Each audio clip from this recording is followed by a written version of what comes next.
Hello and welcome. Today, we're diving into a critical global health issue, snakebite envenoming. Particularly in tropical areas, getting bitten by a venomous snake can be deadly, partly because treatment options have limitations. For over a century, we've relied on antivenoms made from animal antibodies, usually from horses or sheep. While these have saved countless lives, they aren't perfect. They often only work for specific snake species, and being animal proteins, they can cause bad immune reactions in people. But there is exciting progress happening. Scientists are now developing new antivenoms using human antibodies, aiming for safer and more broadly effective treatments. One promising path involves human monoclonal antibodies.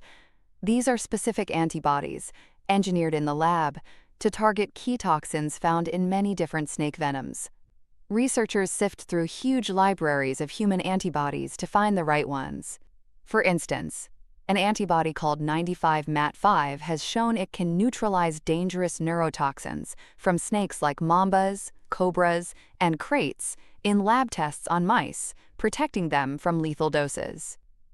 Another fascinating development comes from a unique individual who, over nearly 20 years, deliberately exposed himself to hundreds of snake bites and venom injections from dangerous species.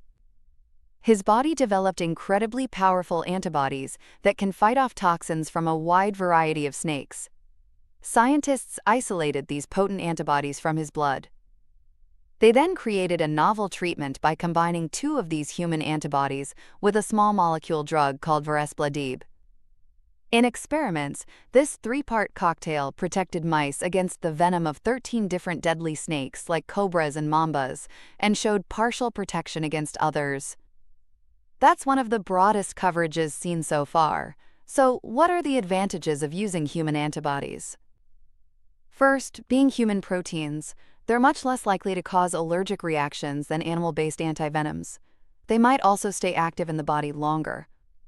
Plus, producing them in controlled lab settings could eventually be simpler and more scalable than using animals.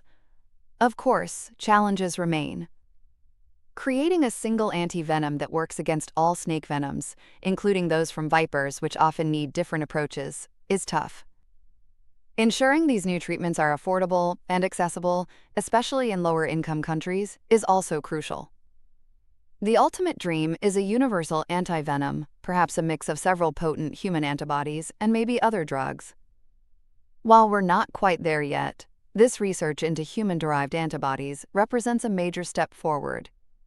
It offers real hope for developing safer, more effective, and potentially more accessible treatments to combat the devastating impact of snake bites worldwide. Thanks for listening.